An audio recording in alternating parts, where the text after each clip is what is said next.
I think I have had the great privilege and opportunity to work with Ambassador Veena Sikri. For those of you uh, who may be aware, she continues to be a very popular figure in Bangladesh, especially amongst those from both communities who wish Bangladesh and India relations to continue to be on strong footing. They remember her tenure with a lot of positive thoughts and positive approach. At the same time, she continues to be an extremely popular figure amongst the minorities in Bangladesh, especially the Hindus. And it was a period when she was High Commissioner, it was a very difficult period in Bangladesh. It was during the BNP regime. Yeah. And she had the tenacity as well as the temerity to take on the BNP regime and to stand by the Hindus of Bangladesh. And they still remember her visit to the Dhakeshwari temple during a very difficult phase, unabashed, going there and expressing support for the Hindu community in Bangladesh. So extremely delighted that you could find time, and we have been continuously, I have been at least following you from 5th August. And I also had the privilege of working with Ambassador Sikri very closely. And I would also all recommend you Ambassador Rajiv Sikri's just released book on foreign policy conundrums. I think Ambassador Rajiv Sikri was for a very long time on our advisory board, and a decade back when we were not in power, he was among those few diplomats who would come out in the open to be associated with us, to share his thoughts, and to participate in a number of our programs. Obviously, in the last decade, we have now many people who are coming onto our platform. But 10 years ago, that was not the case. So I have had the good fortune of working with both of them. I think after what Veena ji has said, there's nothing much to really say, because she has completely given us a tour d'horizon of the condition of the situation in Bangladesh. I'll just make a few points. One is, it's very true. I think I may be corrected if I'm wrong, that in no other transition of such sort in Bangladesh post 1971 has the persona and the symbol of Sheikh Mujibur Rahman attacked the manner in which it has been done this time. At 32 Dhanmondi, the Bangabandhu Memorial was completely gutted. It only shows that those at the background of this regime change in Bangladesh are forces which are basically anti-liberation, and which want that any symbol, any reminder of Bangabandhu Sheikh Mujibur Rahman is completely obliterated. One of the reasons to destroy and gut the Bangabandhu Memorial in Dhaka is to make sure that there are no traces of his assassination, so that down the line they could say, oh, there was no assassination, Mujib died a natural death. I mean, I'm just extrapolating it. But deep within, these are anti-liberation forces. And this was one of the clearest indicators. One.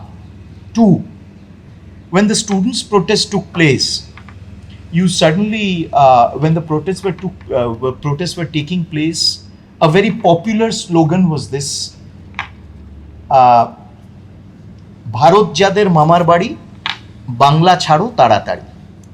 Those whose what can you say? Those maternal. Those whose maternal house is India, leave Bangladesh immediately. And they called Sheikh Hasina Dalal of India. So if this was a protest, a genuine students' protest against a regime that they did not like and wanted to change politically or through agitation, why was India even dragged into it? So the first was when they started, that obviously came later, the destruction of Mujib's statue, Mujib Memorial, and especially in the Bangabandhu War Memorial in Khulna, which was completely decapitated. The statues were decapitated. So these traces came later. But the first indication that this was not just a political agitation, that there were forces at work, was this when they started abusing India.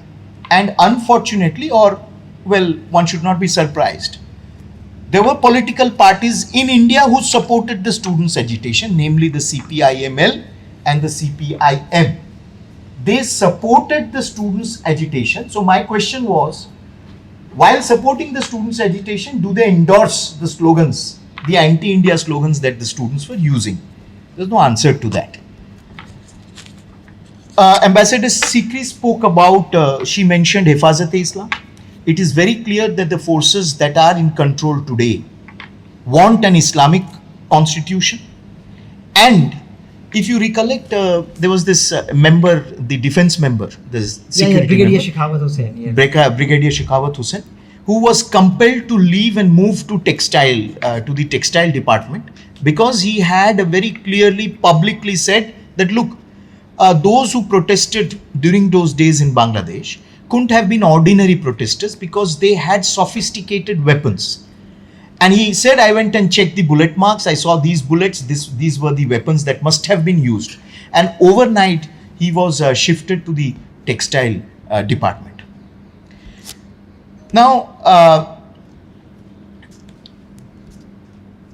there's something that is worrisome, and that is a section of the Indian intelligentsia, in coordination with a section in Bangladesh, people like the editor of Dhaka Tribune, Zafar Sobhan, who are on an overdrive to deny that there is any anti-minority, anti-Hindu violence going on in Bangladesh.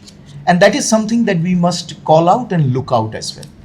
We must name and also look out for that, because it is very evident that every time there is a situation of instability, and Mrinmoy Chakraborty is here. He was the director of the ICCR center in Dhaka, the one which was attacked.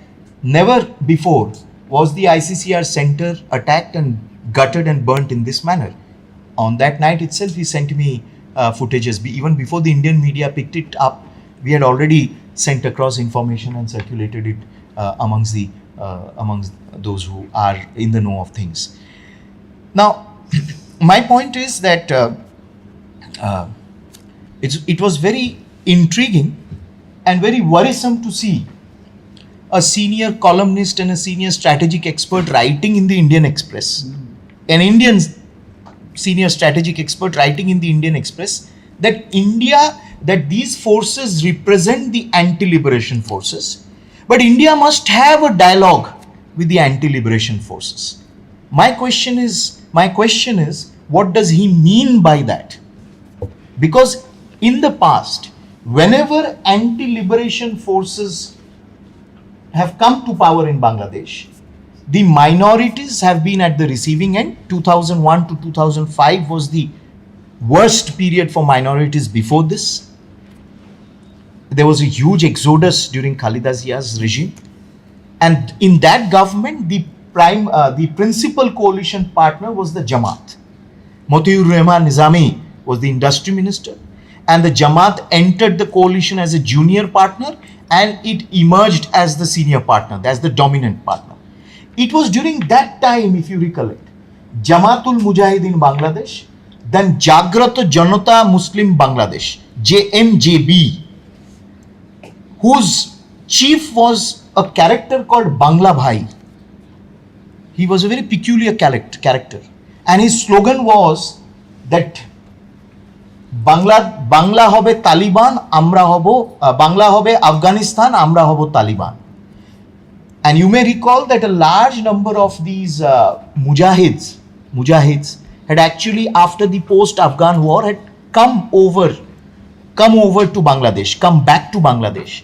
And that was the period 2001 to 2005. We not only saw the rise of Bangla Bhai type outfits, JMB type outfits. Please recall that there were 500 simultaneous blasts across the country.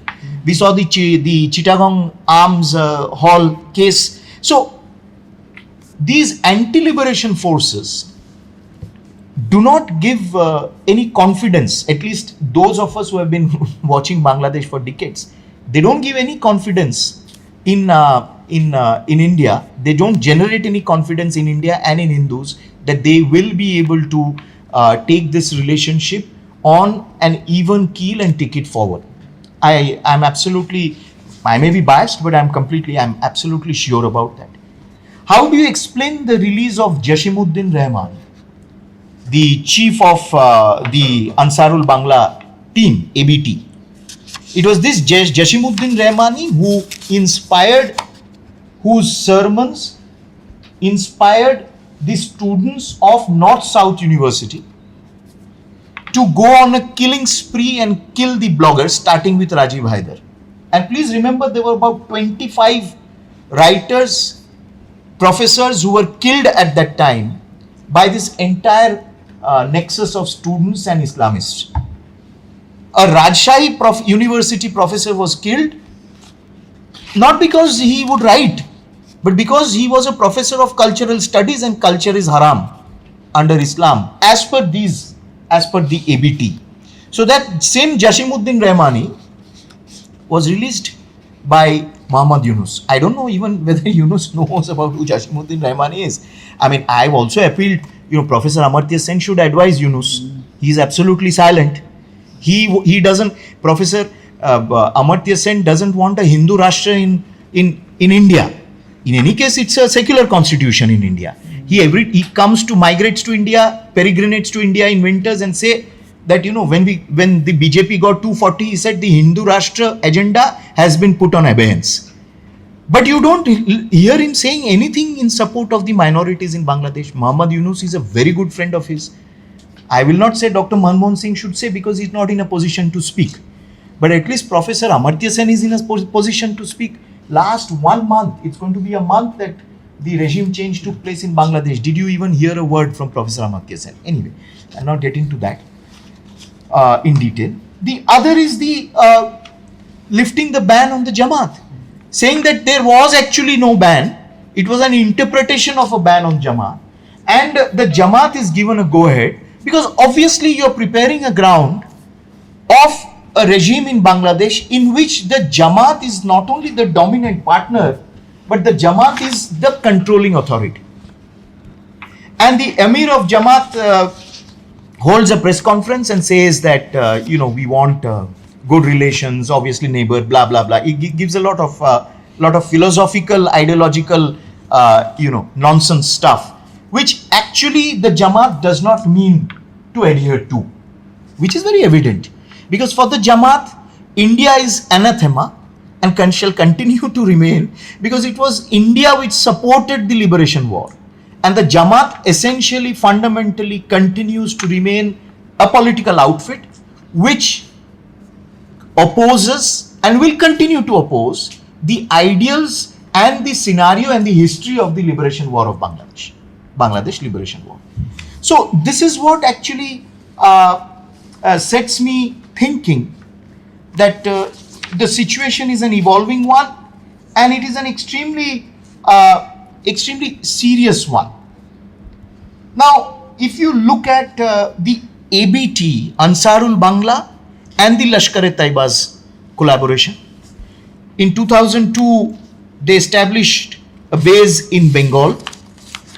In Assam, if you recollect, they had there was a specific incident in Tripura where reports emerged of damages to mosques prompted by LET to form an alliance with ABT to target Hindu majority area. So we have Tripura, because you would have heard in the last few weeks a number of these Bangladeshis and Jamatis or the Hifazat-e-Islam types speaking about destabilizing India's northeast.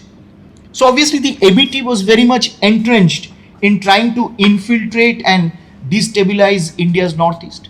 In 2002, around 50 to 100 ABT cadres were planning to infiltrate Tripura. And in Assam, as late as this year itself, in Assam you had the Assam government, Assam intelligence and police intercepting ABT modules and cells and arresting them. So against this backdrop, I think, and then obviously you have Fatahullah Gori's statement saying targeting trains and targeting trains all across India, and saying that they would carry out more attacks. And you know that he's directly linked to the Rameshwaram blast case, and the two terrorists who were picked up again for the Rameshwaram blast case were picked up from where? Were picked up from around Kolkata. So, and I've got something very interesting here, because it all links, it's all linking up to Bangladesh and our larger security challenges. I've got with me this poster, and this poster invites everyone for a program on 27th August in Jadavpur University, which says, and this is basically a protest meet. What is the topic of the protest meet?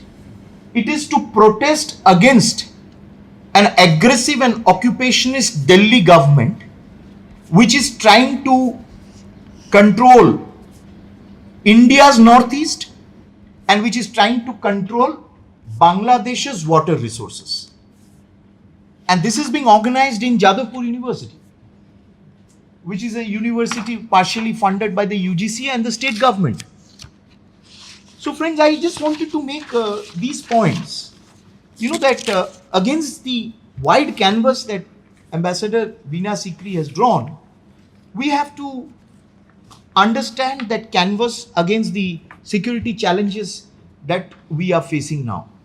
And with that, you have a chief minister who says that the northeast will burn, Odisha will burn, Jharkhand will burn, Bihar will burn. I think these statements provoke elements who want to create instability in India's northeast in collusion with elements within Bangladesh today. And therefore, I reiterate my question at the end. It is that, and I think those of us who write, those of you who write, those of you who organize debates must also organize debates. So my question is this, that very interesting, Vinaj, that those from here, great intellectuals, strategic experts, would go to Dhaka and desperately want a photo op with Sheikh Hasina. The moment she's out of power, they start writing columns saying that, oh, you know, she had actually become dictatorial. I mean, she had, these traits in her. But they were the very ones who would go to Dhaka and always, take a photo op and then come and tom and say they had a special meeting with the Prime Minister, etc., etc. So, but my question is this, and I think we should beware, because Zafar Sovan writes a 15-point article and the print takes it up, the print publishes it, where he says he blames India. It's a Pinak Bhattacharya line. Pinak Bhattacharya is a very well-known Bangladeshi YouTuber based out of Paris, who continuously abuses India and wants all Indian products out. And for those of you who may be reading, please read the external interference in India's election, the document. Pathikrit has widely circulated. Pathikrit has written a monograph also before the elections. So people like Pinak Bhattacharya based out of Paris, and we know that from 2020 to 2024, there was a large amount of funding by organizations like Open Society Foundation, George Soros, and the Henry Luce Foundation, HLF, who gave a lot of funds to media and research entities and think tanks in Europe, and especially media entities, research organization and think tanks in France, so that they could do research on India caste, India minorities, Hindutva, etc., etc., etc. And a number of majority of articles that appeared during the Indian elections against Prime Minister Modi originated from Europe. And they originated from Europe and were from entities which were funded by these organizations. So these are meshes within meshes. And as young scholars, as researchers, we need to be aware of these threads. And therefore, those who say that India must have a dialogue with the anti-liberation forces, we should immediately, our antennas must go up. Who are these people? What is their source of funding? How does a person, somebody, such a celebrated writer like Amitav Ghosh, retweets the article by Zafar Sowan, which says that the minorities are absolutely fine, don't bother about them, it's not a religious attack on them, it's just a reaction. India is to be blamed for everything. So do we say that boycott Amitav Ghosh, don't read his books? But Mr. Oberoi will feel very sad because he's there in all book release programs. So these are the points I wanted to make. By the way, I realized Zafar Sowan was descendant of Suravadi's family. Actually. Yeah, Yaman Soban Sang. Yeah, so they're all linked to Suravadi. Yeah. So I just wanted to share these a few thoughts. Thank you so much. Thank you.